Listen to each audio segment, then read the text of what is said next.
I just wanted to introduce you guys to Jennifer Price. She is an attorney that works with families with special education.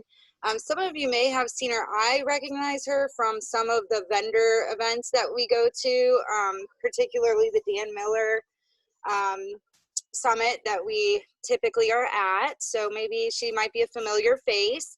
And she was generous enough to take some time today to give us some information about how to help our families that are going through extreme changes during the COVID-19 and school closures, and then also take some questions so that we can help our families better navigate through this. So without further ado, I will pass it over to Ms. Price. Hi, thanks, Misty. So I'll go ahead and put the screen up. I'm Jennifer Price, as Misty mentioned. I'm an attorney in the Pittsburgh area. I represent kids with disabilities, and the way I was going to do the slides was basically go through some of the questions that were presented to me ahead of time, and then I'll try to answer those questions. And of course, if at the end, if there are any more, questions, then we can address those. But I did get a couple of questions ahead of time that I wanted to make sure to start the presentation with. So just a little about me. I represent kids with disabilities. I've been practicing for 10 years. I got into this as a prosecutor. I used to be a prosecutor in Allegheny County, and then through prosecuting juveniles in the juvenile division, I learned about IEPs and this whole area of law of being able to represent children. And so once I had my son, and that's when I decided I was going to move out and have my own practice and do this full time. So that's how I got into this world of special education. So I wanted to start out with what we know before getting into what we don't know. So what we know right now is that the schools are closed. All schools are closed, private, public, charter, doesn't matter, or until April 30th. And it could very likely be until the end of the school year. I think from my understanding, school districts, superintendents, and so forth are preparing for remaining closed until the end of the school year. And I actually heard that some superintendents are questioning whether they should continue to prepare for the next year. But definitely until April 30th, we know that for sure. And we know that the 180-day requirement is going to be waived, where schools are not going to have to worry about meeting that requirement. What we also know is that Pennsylvania has officially decided to not do any end-of-year testing. The federal government has waived that requirement, and then the state is also not going to worry about PSSAs. But at the same time, we also know that the federal regulations of IDEA, Title II of the ADA, and then Section 504 are still in place. And those are the regulations that school districts are required to follow when it comes to special education. So in starting with just some of the timelines and any questions about timelines, when it comes to, if there's a child who was evaluated and the evaluation is completed, but now the parent is waiting for the IEP to be created, that timeline has not changed. It was always 30 days to develop the IEP after the child's been deemed eligible, and nothing's changed about that timeline. I would suspect it's mainly because there's nothing to be done except just drafting and typing things up. There's all the face-to-face interaction is done. So that timeline has not changed. And this is for the initial IEP. When it comes to annual reviews of IEPs, those are supposed to be done once a year, and they are still supposed to be done, but just not face-to-face. So I've encouraged parents to either get with a special ed director and teacher about a Zoom conference or some sort of video conference, or do it by telephone if a teleconference would work out as well. And then each person can have the IEP in front of them and just go over each section and voice their concerns. But the IEP annual reviews still need to be done. And I would say that's the same with IEP meetings. IEP meetings can still be done virtually. I'm actually going to be in an IEP meeting next week virtually. We're all just going to be on a Zoom conference like this. So if there's an IEP meeting scheduled that's going forward, or maybe if it was taken off the schedule because of COVID, it can definitely be rescheduled. And I would expect it to be rescheduled just because you can still meet, you just can't meet face to face. And when it comes to reevaluations, those are supposed to be done every 3 years. But that timeline can be extended to the extent that there needs to be face-to-face interaction. So if someone needs to go in and in order to conduct the reevaluation, they need to actually observe the child in the classroom setting, then there has been an allowance to extend that deadline so that if it's not done in 3 years due to this COVID-19, that the schools are not deemed out of compliance. When it comes to evaluations, and just also with the reevaluations, if there is information that can be used based on prior data that was collected, and so no face-to-face interaction needs to be done, or no classroom observation needs to be made and the parents consent, then a reevaluation can still be created just based on data that has already been collected. But again, there needs to be parent input on that, but that can be done. Now, when it comes to evaluations, there's been an allowance of time on evaluations because of the fact that for the most part, evaluations require some level of interpersonal connection, whether it's classroom observation, an interview with the parent or the child. Evaluation deadlines have been extended. If I remember correctly, I believe the parents might be able to consent to some parts of the evaluation not being able or not being included. I would not advise ever for a parent to just not include something on an evaluation. I would instead just encourage them to agree to the extension in time and collect whatever you can currently, maybe do the interview with mom over the phone, maybe or video conference, or maybe do something with the child over the phone or video conference. And same thing with teachers. Teachers can certainly give their input, but if there's any part of that that requires, some sort of, we need to see how he's interacting in order to gauge, all of the different assessments that are being taken, then that part of the evaluation has to be extended and postponed. But other parts of it can certainly be conducted and created in the meantime. And that's what I would advise, that you just do as much as you can now, sort of hold it off. That way, just the one last piece of it of classroom observation can be done and completed. So just jumping right into some of the questions that I received ahead of time, I'll start with technology type questions. I organized them based on how in my head I think about them. So someone mentioned questioned that the sister has an IEP and goes to an approved private school. APS is providing online instruction but did not provide necessary equipment.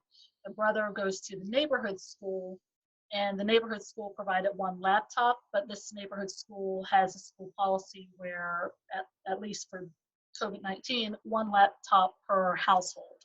So the question was, what do they do about the sister not having access to a laptop, and therefore no access to online instruction?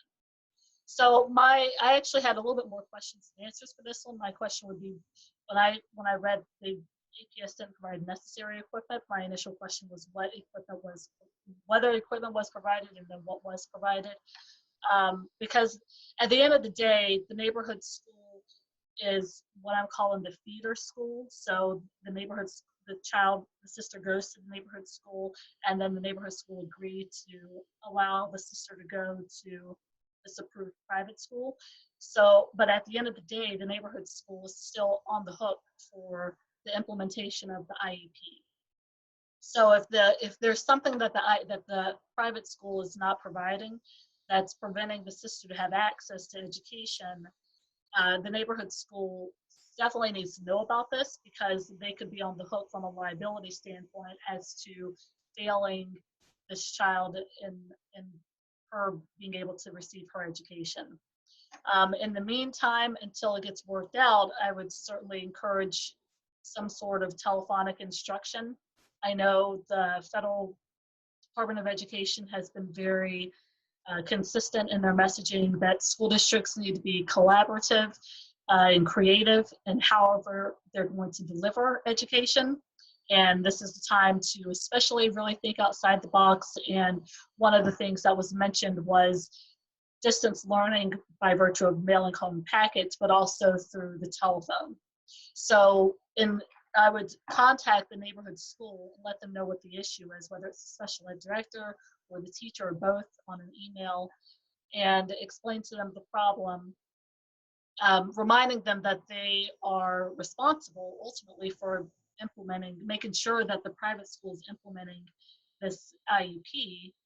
And then in the meantime, just so that sister doesn't continue to fall through the cracks any more than she may already be falling through the cracks, try to get some packets mailed home, in addition to having the teacher who would be providing this online instruction, having that teacher then call the sister over the phone and then try to teach her over the phone whatever the lessons are until the laptop issue gets resolved.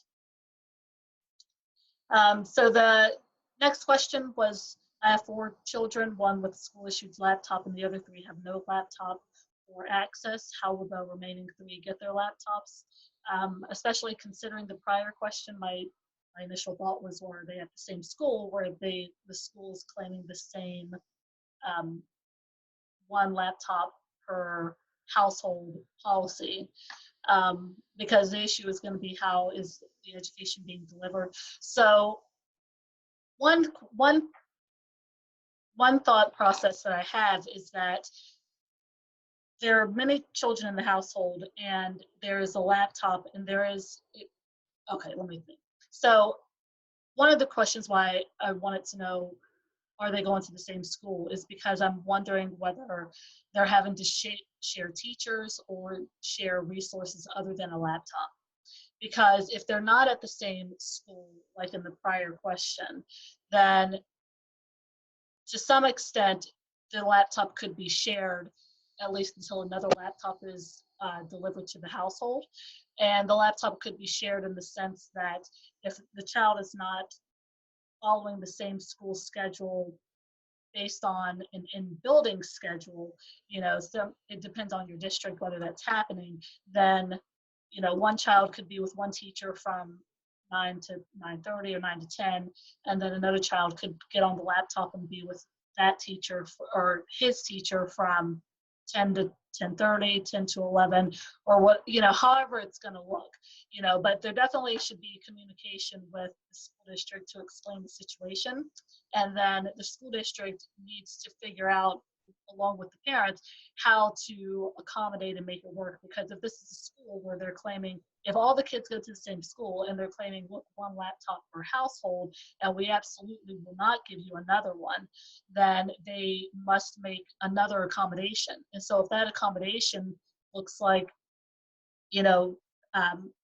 the school schedule must change for the teachers and the children in order to deliver the education, then that's going to have to be what that looks like. In addition to whatever teachers might have to make additional accommodations, again, through the telephone, for instance, delivering packets and then, trying to teach with them over the telephone. Something needs to be done, because if otherwise, the school is going to run into some sort of compensatory education issues.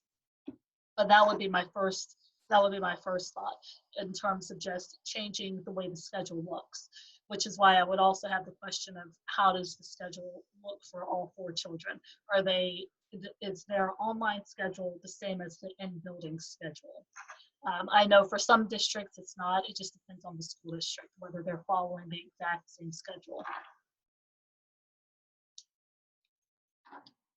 Then some sort of logistical questions. Will the district have someone available for parents with IT questions? Absolutely. They should have, if they haven't already reached out and given name and contact information of their actual IT person, then the first point of contact for the parent should either be the teacher or the special education director. They're absolutely will be and should be some point of contact for all the parents with any IT questions, especially if they're having issues logging in or technical difficulties that are on the school side.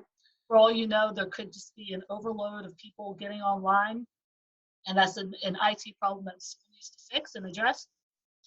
Excuse me. Yeah, the district should 100% have someone available for the parents to be able to ask whatever IT questions that they have. And again, if they have not given you that IT person's name, then I would reach out either to the teacher or the special education director, or again, reach out to both of them on an email. Have email one, copy the other. If you need to, throw in the principal so that everyone knows and everyone is in line with the communication and knows that there's technical difficulties. How can parents get their children's login information for online learning? That should come from the teacher, because there could be each teacher may have a different login password or username or whatever the case may be, and so, or might have a different access code for each teacher. So that should come from the teacher, whoever is teaching the class. And will my child need to be at a computer all day? Based on the in-building schedule, really depends on the school district. I have not heard of very many schools doing that. I do know there are a few districts that are following the same in-building schedule, but I have not heard of every district doing that. Many districts are just sort of allowing the teachers to create something, make it available. If you can log on at this time, great. If you can't, it's going to be available all day, and the next day for whenever you can get access to it. So I would check definitely with your school district. Also, I know some districts are not requiring that for older kids that are in high school, but for the younger kids to keep some level of schedule, they are having some schedule. Even if it's not the entire in-building schedule, they have some schedule. But I would suspect, just based on the number of schools that are following the in-building schedule versus not following the in-building schedule, that you are likely in a district that's not following the in-building schedule, because I know more districts that are not doing that than are doing that. So these